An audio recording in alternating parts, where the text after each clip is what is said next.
사랑이 많으신 하나님, 말씀의 은혜 가운데 있게 하시고 하나님 도우신 가운데 있는 모습 되기 원합니다. 오직 하나님을 소망합니다. 방방하고 바라보면서 주께서 원하시는 말씀을 듣게 하시고 깨달아 순종하며 은혜의 삶을 누릴 줄 아는 복된 자들 되게 하여 주소서. 감사드리고 우리 주 예수 그리스도의 이름으로 기도드립니다.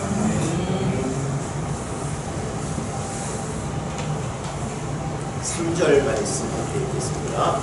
그 안에 많은 영자, 매 및 알이 저는 사람, 혈기 많은 사람들이 누워 물의 움직임을 기다리니 이는 천사가 가끔 목에 내려와 물을 움직이게 하는데 움직인 후에 먼저 들어가는 자는 어떤 병에 걸렸든지 낫게 되미노라. 어떤 못이 있는데 그 못이 특이한 못이에요. 뭐라고요? 베데스다라는 연못인데 이 물에 누구든지 제일 먼저 들어가는 사람, 언제 제일 먼저 들어가는 사람? 천사가 내려와서 물을 움직이게 한대요.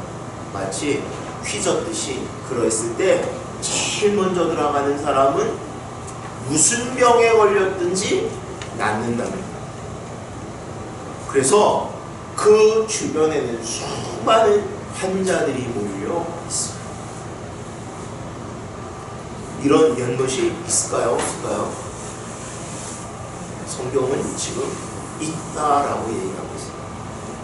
학자들이 이런 연못이 정말 있을까? 가능성에 대해서 이렇게 얘기하는 거예요. 오늘 이 연못이 있는 곳이 어디냐면 양문곁이라고 되어 있어요. 양문은 제사 드리는 양, 염소들이 드나드는 문이라고 해서 이름이 양문이에요. 이것은 예루살렘의 북쪽으로 나 있는 문인데, 그러면 제사 드리는 데 쓰이는 제물이 왔다 갔다 하는 통로가 되는 문이니까 성전에 가장 가까운 곳이겠죠. 아무튼 그곳에 있는 이 베데스다 연못이기 때문에 이렇게 얘기하는 겁니다. 뭐라고 하냐면 그 못에는 이 짐승의 피들이 많이 흘려져서 뿌려져서 그래서 그게 약효가 있었을 거다. 이렇게 얘기해요. 그러면 피는 사실은 제단에 가장 많이 뿌려지지 씻기 위해서 뿌려지는 것이 얼마 없을 거고요. 또 하나, 그래서 물이 능력이 있다면 그 물이 아무 때나 능력이 있어야죠. 그죠? 또 하나는 아마도 이 물은 오늘날 우리 온천처럼, 유황 온천처럼, 뭐 어떤 온천처럼 그러한 능력 있는 온천이었을 거다. 근데 아까 얘기한 3가지 조건이 만족이 되지 않아요. 첫 번째는 뭐였어요? 물이 움직일 때 들어가야 되고요. 모두가 낫는 게 아니라 맨 처음에 들어간 사람만 낫고요. 그 다음에 어느 누구나 무슨 병이든지 고쳐줘요.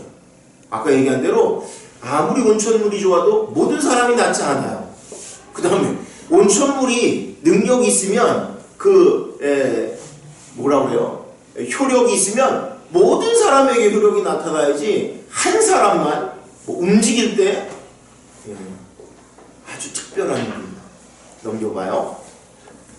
이런 가능성이 있는 것이 성경에 한번 찾아봤더니 스가랴에 이런 말씀이 있어요. 13장 1절인데 한 목소리입니다.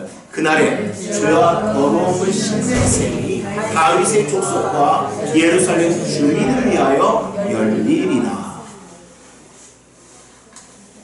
하나님이 이미 예언을 하셨는데 이러한 일이 있으리라 라고 얘기해요. 사실은 이 샘의 본질은 예수님이에요. 예수님.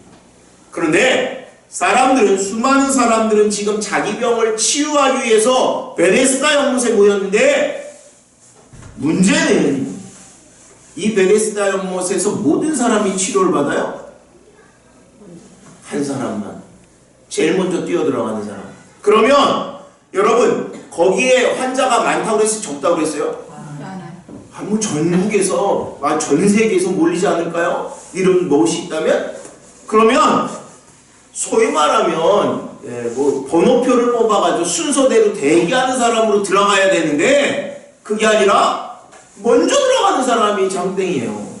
그러면 여러분 중병에 걸리고 정말 꼭 나을 필요가 먼저 있는 사람이 들어갈 가능성이 높은가요? 아니면 다리 멀쩡해가지고 뛰는데 잘 달리는 사람이 먼저 들어갈까요? 잘 달리는 사람이 먼저 들어가지 않겠어요? 잘 달리는 사람이 먼저 들어가겠죠. 그러면 오늘 성경에 나오는 이 인물은 병이 나을 가능성이 아예 없는 사람입니다. 한번 넘겨봐요. 그 사람은 어떤 사람이냐면 거기 38해 된 병자가 있더라. 38년 동안 병으로 누워있는 사람이에요. 왜 누운 것을 하냐면 그 다음에 바로 나오죠. 6절에 예수께서 그 누운 것을 보시고 병이 벌써 오랜 줄 아시고 이르시되 내가 낫고자 하느냐. 38년 병으로 누워있다? 여러분 인생이 몇 살을 사는지 모르지만 거의 다 모든 생애를 지금 누워있는 사람이에요. 여러분들 병으로 누워있는데 그게 38년이네. 끔찍한 거 아니에요. 얼마 전에 화성 연쇄살인범 중에 하나가 억울하게 누명을 쓰고 몇 년 감옥에 있었다고 그랬어요? 그 사람? 그거밖에 안 돼요? 한 30년 되지 않던가요? 아무튼 젊을 때 들어가서 지금 나이 많아서 나온 거예요. 얼마나 억울해요. 근데 38년을 아마 그 화성 그 사람도 30년 이상 아니었던 걸로 알아요. 왜냐면 그 화성 연쇄살인 그 사건이 언제 딱 그랬냐면 제가 군대 갈 때 그랬어요. 제가 군대 갈 때. 그래서 무슨 일이 있었냐면 저 군 생활할 때 우리 같이 군 생활하는 친구 하나가 화성에서 온 애가 있었어요. 근데 걔가 군 생활하면서 연쇄살인이 없어졌대요.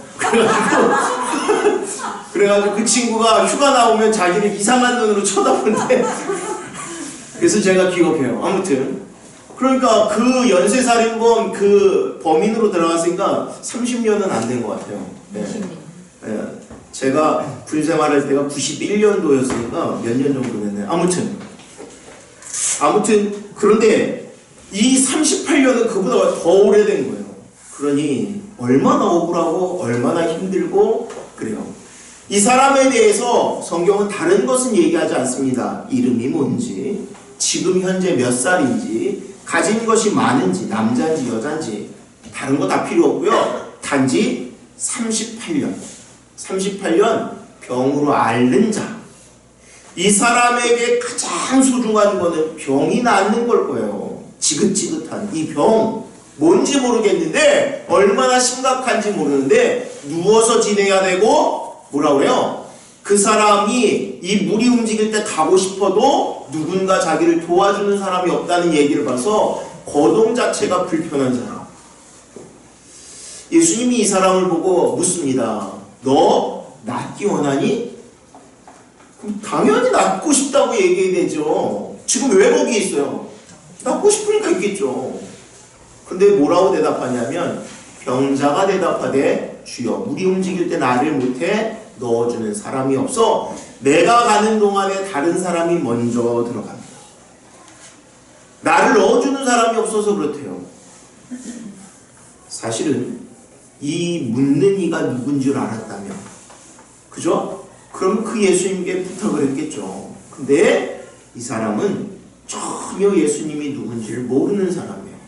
그 다음에 한번 넘겨봐요. 그래서 13절에 보면 고침을 받은 사람은 그가 누구인지 알지 못하니 이런 얘기가 나와요. 아니 자기가 병 고침을 받아서 안식일에 자기 침상을 들고 가는 것을 보고 바리새인 서기관들이 야, 너 왜 안식일을 어겨? 라고 얘기할 때 누가 그랬는데 나를 고쳐준 사람이 이걸 들고 가라고 그래서 그랬어요. 누가 고쳤는데 그때 나는 그 사람이 누군지 모르는.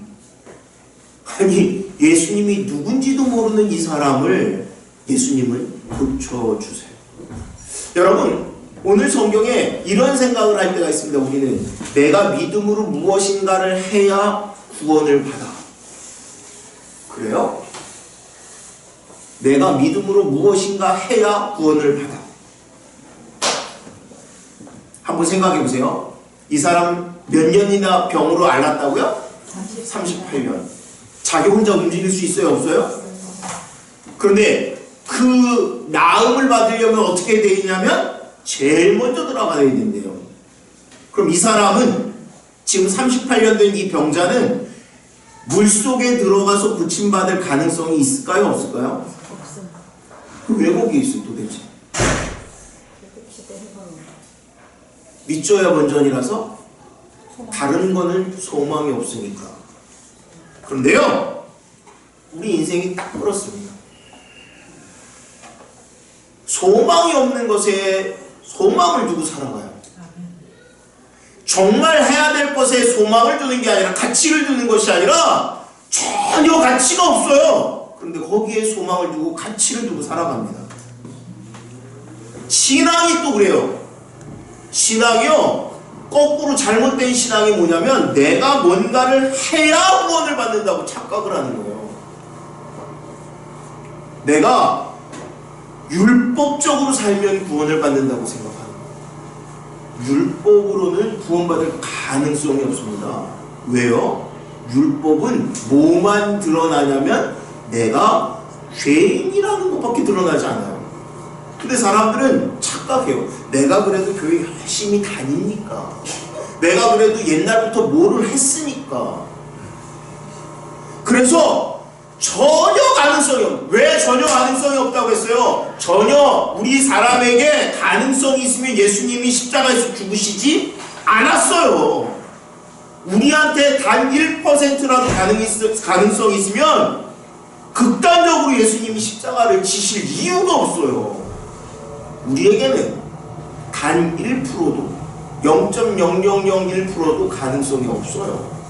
마치 이 38년 된 병자가 이 베데스다 물이 움직이면 제일 먼저 뛰어들어갈 가능성이 없는 것과 똑같습니다. 근데 신앙생활을 하면서도 우리는 착각을 해요.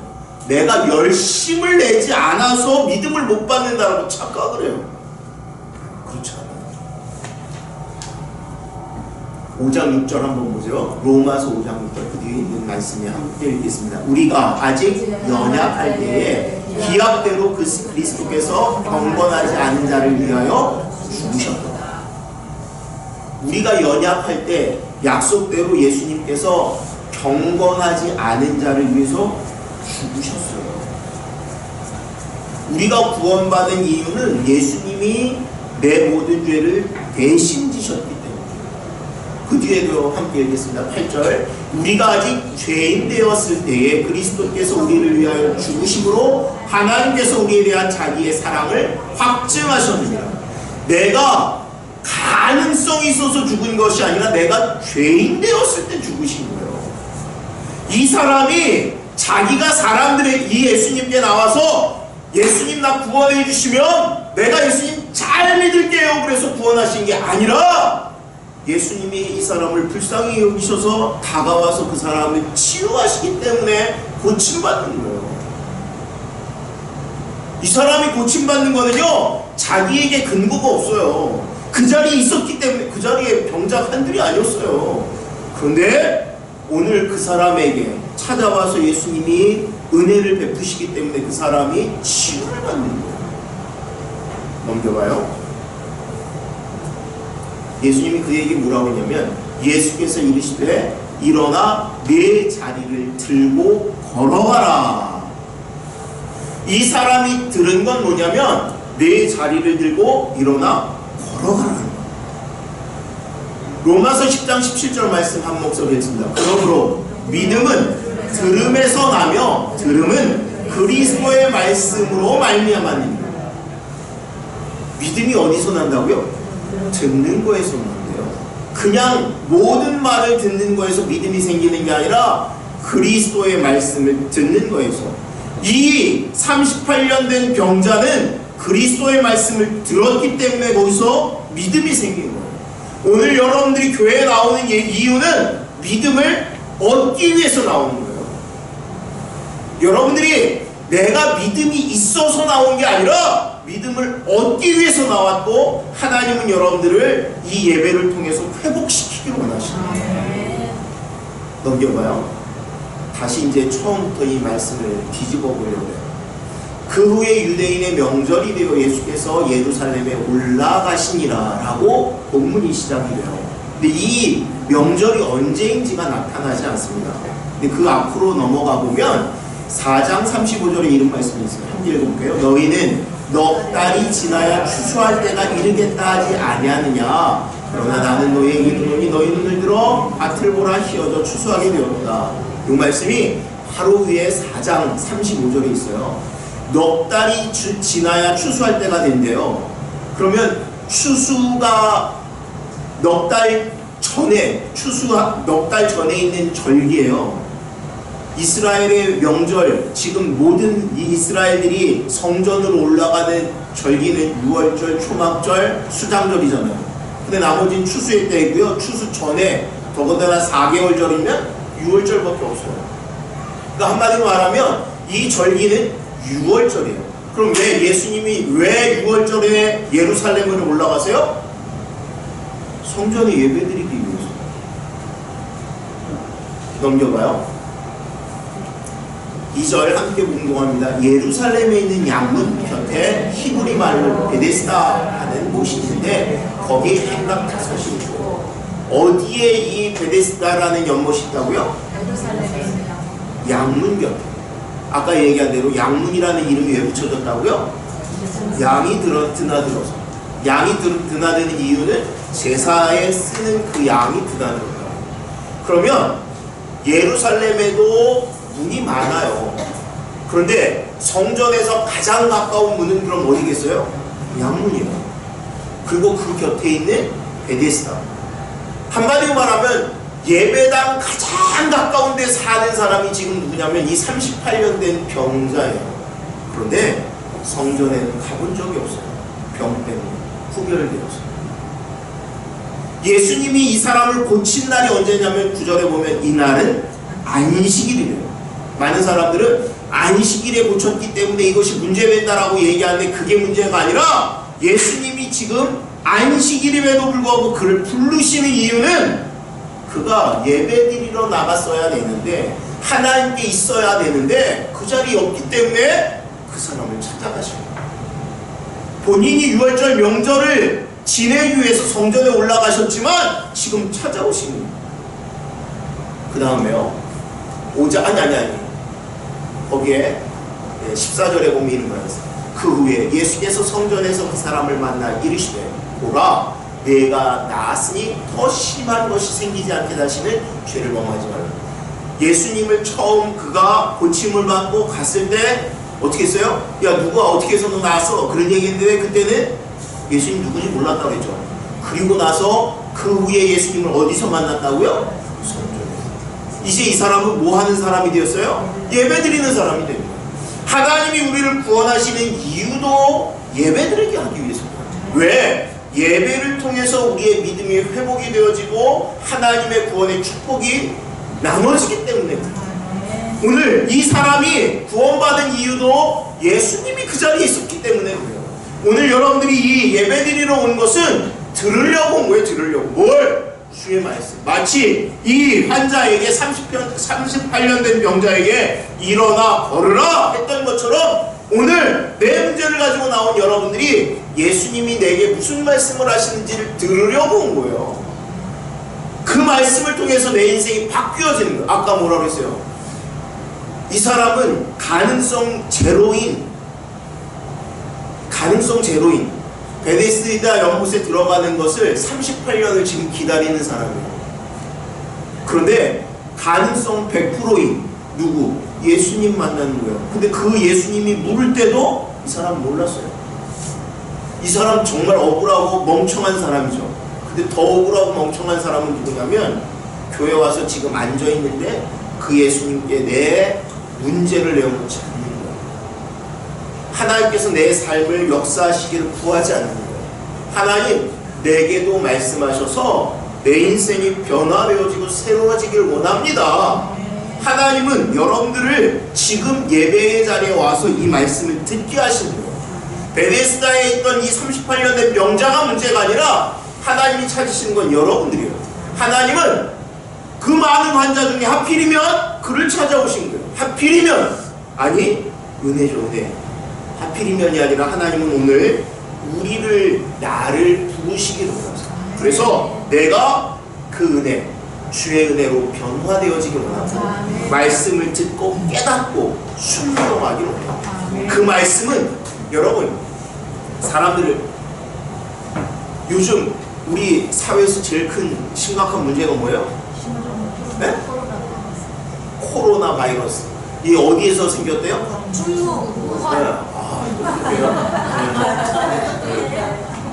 제가 보기엔 오늘 말씀 제일 잘 듣는 게 찬이에요, 찬이. 오늘 어른 예배 처음 접했는데 찬이가 제일 잘 듣는 것 같아요. 그렇죠? 네. 우한에서 발생했대요. 근데 여러분들이 이 뉴스를 들으면 어떤 생각이 들어요? 밖으로 나가지 말아야겠다.